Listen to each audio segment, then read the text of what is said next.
कि शरीर में मुझे ये रोग हो गया है, मुझे शुगर हो गया है, मुझे बीपी हो गया है, मेरा ब्लड प्रेशर ऊंचा नीचा रह रहा है, कोई भयंकर रोग, मेरे रिश्तेदार को कोई कैंसर जैसा रोग हो गया, किसी को कोई थायराइड हो गया, किसी को कोई किडनी और लीवर में सूजन हो गई, किसी को कहीं किडनी और लीवर में तकलीफ हो गई। तो शिव महापुराण की कथा कहती है, नवग्रह शिव महापुराण की कथा कहती है कि बेलपत्री के वृक्ष के नीचे महामृत्युंजय मंत्र का जाप जो शुक्रवार की शुक्रवार घी का दिया लगा कर करता है, उसके रोग बाबा देवाधिदेव महादेव समाप्त करते चले जाते हैं। ये संजीवनी मंत्र शुक्रवार के दिन भगवान शंकर को शुक्र को दिया था, इसलिए उस पात्र में जल और दूध ले लीजिए शुक्रवार का दिन। तो कहोगे गुरुजी ये कथा कहां से निकाल के लाए हो? तो विष्णु पुराण में से आप उसको स्मरण कर सकते हो। काय में से? विष्णु पुराण में से।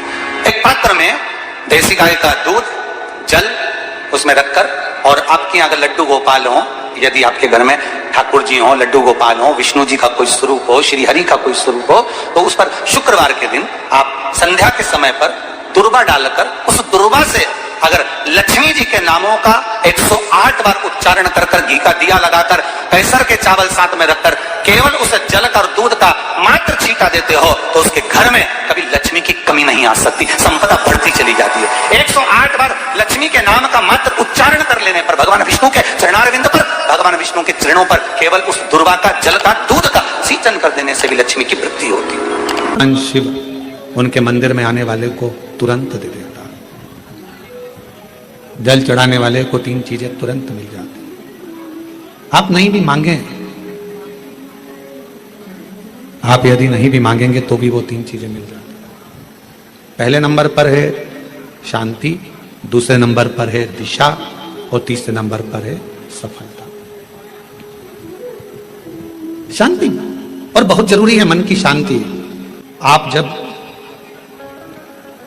मन से भगवान देवाधिदेव महादेव के मंत्र का उच्चारण करते हैं, आप जब मन से भगवान शंकर के नाम का उच्चारण करते हैं, तब हृदय की शांति अपने आप आती है। इसलिए एक बार दिल से सब लोग पुकारेंगे, श्री शिवाय नमस्तुभ्यं, श्री शिवाय नमस्तुभ्यं।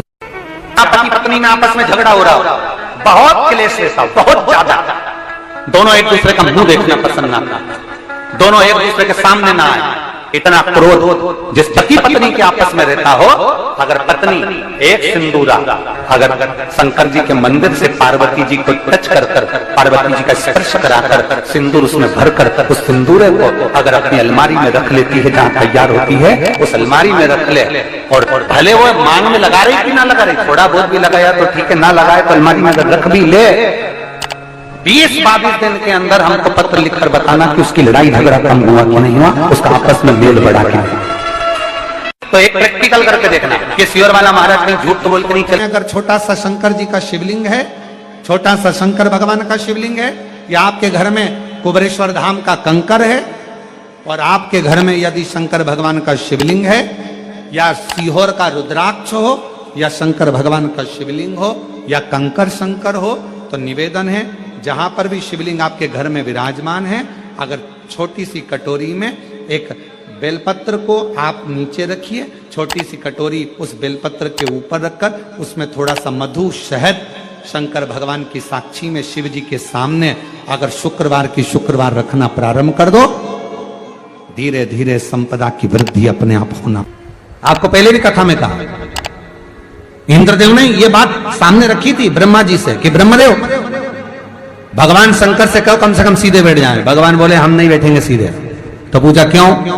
कि हमारा कोई बाप नहीं, हमारा कोई भाई नहीं, बारात कैसे देखेंगे? आगे से नंदी देखेगा, पीछे से हम देखेंगे। इसलिए नंदी पर उल्टे बैठे थे, शादी करने जा रहे थे, बिल्कुल उल्टे। सबसे अच्छी दिशा कौन सी होती है? 4 दिशा हैं, पूर्व, पश्चिम, उत्तर, दक्षिण। सबसे अच्छी दिशा कौन सी है? पूरब और पश्चिम को लोग मानते हैं, पूजन करने बैठते हैं तो कहां बैठते हैं? पूरब और पश्चिम में, ठीक है। पर शंकर उल्टे हैं, शिव उल्टे बैठे। इसलिए शिव आराधना कहां होती है? शंकर जी का जो जलाधारी है वो कहां है? उत्तर की ओर, उत्तर की ओर जलाधारी। शिव के भगत शंकर का पूजन करने बैठते हैं तो कहां बैठते हैं? दक्षिण की ओर। दक्षिण में भगत बैठता है, उत्तर की ओर जलाधारी रहती है। महाराज देखिए कितनी विचित्र लीला है। पंडित जी आपको पूजन करने बिठाएंगे तो कहेंगे पूरा पश्चिम में बैठो, पंडित जी अगर बिठाएंगे तो कहेंगे पूरा पश्चिम में बैठो। पर शंकर का अनुमोदन करने वाला, शिव का स्मरण करने वाला, शंकर की पूजन करने वाला, शंकर को जल चढ़ाने वाला, अगर वो पूरब में बैठकर चढ़ा रहा है, पश्चिम में बैठकर चढ़ा रहा है, उत्तर में बैठकर चढ़ा रहा है, उसका फल मात्र 25% है। और शंकर को अगर दक्षिण में बैठकर उत्तर की ओर मुख कर जल चढ़ा रहा है तो उसका पुण्य 1000% है महाराज। उसका पुण्य आनंद में प्राप्त हो जाता है, उसको कम नहीं हो सकता, वो बढ़ता है, उसमें कमता नहीं रहती। एक प्रैक्टिकल करके देखना, छोटा सा प्रैक्टिकल, छोटा सा है। मान लो किसी व्यक्ति को बहुत तेज बुखार आ रहा है, ठीक है, बहुत तेज बुखार है, कोई बच्चा है, कोई बड़ा है, और उसको बहुत तेज बुखार आ रहा है, बहुत तेज। अब आज के जमाने में बुखार कोरोना के चक्कर में भी है, वो भी ध्यान रखना हो। पर मान लो किसी व्यक्ति को बुखार बहुत तेज आ रहा है और बच्चा तप भी बहुत रहा है, एक लोटा पानी महाराज लेकर जाइए, उल्टे हाथ में उस कलश को रखिएगा, सीधे हाथ से उस कलश के ऊपर हाथ रखकर लेकर ऐसे कैसे ही मंदिर में चले जाओ शंकर जी के। दक्षिण की ओर खड़े हो, उत्तर की ओर मुख करो, एक पात्र भी लेकर जाओ, उस पात्र को जहां से पानी गिरता है वहां रख दीजिए और उस पानी को शंकर जी को चढ़ा दीजिए। उस पानी को लेकर जाओ, एक बाल्टी में डाल दो, दूसरा पानी उसमें भर लो, जिस व्यक्ति को बुखार आ रहा है उसको स्नान करा दो। 15 से 20 मिनट के बाद में, 20 मिनट भी जान दो, अगर आपको लगता है कि शरीर ठंडा होगा, और आधे घंटे बाद उसको फिर आप टेम्परेचर नापेंगे, बुखार धीरे धीरे समाप्ति की ओर आ जाएगा, बुखार टिकेगा नहीं उसके शरीर। एक बार लोहे से कहा, सोना लोहे से बोलता है, लोहा तू भी धातु मैं भी धातु, मैं सोना तू लोहा, तू भी धातु मैं भी धातु, मुझे भी अग्नि में तपाया जाता है, तुझे भी अग्नि में तपाया जाता है। सोना कहता है मुझे भी तपाकर कुछ बनाया जाता है, तुझे भी तपाकर कुछ बनाया जाता है। सोना लोहे से कहता है कि मुझे भी अग्नि में तपाया गया, तुझे भी अग्नि में तपाया गया, मैं भी धातु तू भी धातु, तुझे भी तपाया मुझे भी तपाया, तुझे भी कूटा मुझे भी कूटा। सोने ने लोहे से पूछा, पर एक बात बता रहे लोहा, मैं सोना जब कुटता हूं तो मैं आवाज नहीं करता, तू लोहा जब कुटता है तो आवाज क्यों करता? मैं कुटता हूं तो आवाज नहीं करता। सोना कह रहा है मेरी आवाज नहीं निकलती। सुनार की दुकान के सामने से निकलना, सोने को कूटा जाता है तो उसमें आवाज नहीं आती। लोहार की दुकान के सामने से निकलना, लोहे को कूटा जाता है तो उसमें से आवाज आती है। सोने ने लोहे से पूछा कि मैं धातु तू धातु, मैं पीला तू काला, मुझे भी तपाया तुझे भी तपाया, अग्नि में मुझे भी डाला तुझे भी डाला, मुझे भी कूटा तुझे भी कूटा, मैं कुटा आवाज नहीं आई, पर लोहा तू कुटा तुझ में आवाज क्यों आई? तब लोहे ने कहा, सुन सोने, तुझे जो मार रहा है वो लोहे का हथौड़ा है, मुझे जो मार रहा है वो लोहे का हथौड़ा है। सोने तुझे लोहे का हथौड़ा मार रहा है ना, इसलिए तू चिल्ला नहीं रहा। मैं लोहा, और जब मुझे लोहे का हथौड़ा मारता है ना तो चीख रहा हूं। अपना अपने को चोट देता है तब चीख तो निकलती ही है। सोने का हथौड़ा अगर सोने को मारता तो चिल्लाता, लोहे का हथौड़ा लोहे को मारता है तो चीखता है। अपना अपने को गाली देता है, अपना अपनों को अपशब्द कहता है, अपना अपने को ताना देता है तो चीख निकलती है, बद्दुआ निकलती है, अपशब्द निकलते हैं। दूसरा, सोने को लोहा मारेगा तो सोने को कोई फर्क नहीं पड़ता, दूसरा गाली देगा चल जाएगा, दूसरा अपशब्द कहेगा चल जाएगा, दूसरा ताने देगा चल जाएगा। पर कोई अपना अपने को अपशब्द कहे, अपना अपने को ताने दे, अपना अपने को आड़ा टेढ़ा कहे, ये नहीं चलता। भगवान देवादिदेव महादेव के साथ में हुआ क्या था, उनके ससुर ने उनको गाली दे दी थी, तुझे शमशान का निवास करना पड़ेगा, मेरा श्राप है शिव, तू शमशान में रहेगा। शंकर भगवान तो भी अलमस्त थे। उन्होंने कहा कोई बात नहीं, अच्छी जगह पे प्लाट मिला है, कोई कब्जा ही नहीं करेगा, उसमें क्या टेंशन। शिव जैसे प्रसन्न भाव में रहने वाला चाहिए, हर एक में अच्छाई देखो। जितना आप अच्छा ढूंढोगे उतने अच्छा ही मिल जाएगी। दो माताएं बस में लड़ रही थी, सीट एक थी, बैठने के लिए दोनों लड़ रही हैं। वो बोली मैं बैठूंगी, वो बोली मैं बैठूंगी। कंडक्टर आ गया, क्यों लड़ रही हो?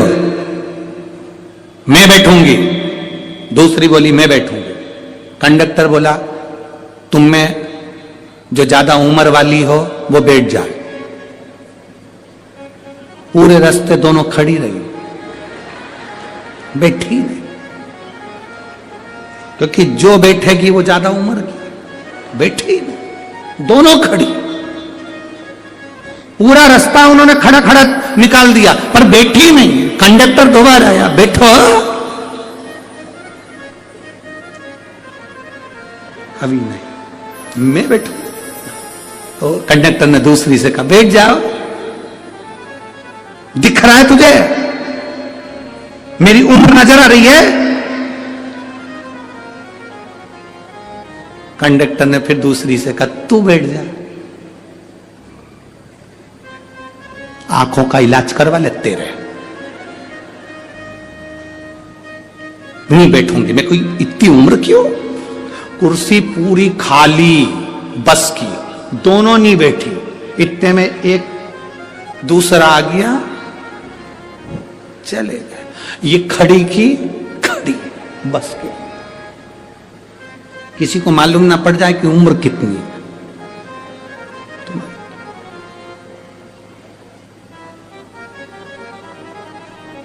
शिव जी को गाली देने वाला कोई दूसरा नहीं था, भगवान शंकर को गाली देने वाले उनके ससुर ही थे।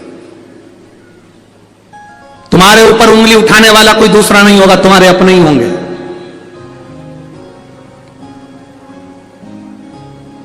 कोई दूसरा नहीं होगा, तुम्हारे अपने।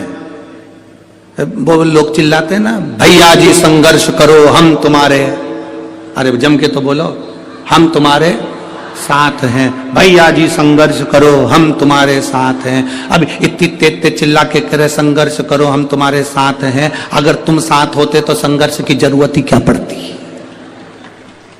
संघर्ष की जरूरत क्या पड़ती? साथ नहीं हो तो संघर्ष की जरूरत है। कहना कठिन है। शंकर भगवान को गाली देने वाला कोई दूसरा नहीं था, शिव जी को अपशब्द कहने वाला कोई दूसरा नहीं था, शंकर भगवान को आड़ा टेढ़ा कहने वाला कोई दूसरा नहीं था। स्वयं देवाधिदेव महादेव को अपशब्द कहे उनके ससुर ने कहे, हे शिव मेरा श्राप है, तू शमशान में निवास कर। 5 स्थान शिव जी को चढ़े हुए जल को लगाने का। पहला स्थान बोलिए, जम के बोलो जरा, नेत्र। दूसरा स्थान कर्ण। तीसरा स्थान मस्तिष्क। चौथा स्थान कंठ। और 5वां स्थान अपना हृदय।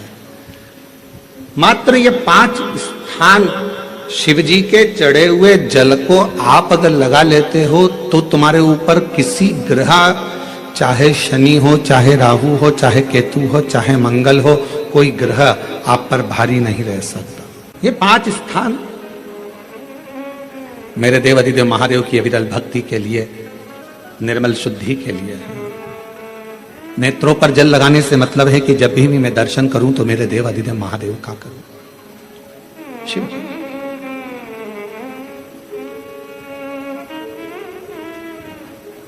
कंठ पर जल लगाने से मतलब है कि मेरे मुख से जो वाणी निकले, और मान लो मेरे मुख से कोई अपशब्द निकल गया तो किसी का बुरा ना हो जाए। कर्णों से जल लगाने से मतलब है कि मेरे कानों के माध्यम से जो शब्द मेरे अंदर जाएं वो मेरे जीवन का कल्याण करें। मस्तिष्क पर जल लगाने से मतलब है कि मेरे भगवान के चरण का जल, उनकी रज मेरे सिर पर चढ़ी रहे और मेरे जीवन में कभी अहंकार ना आए।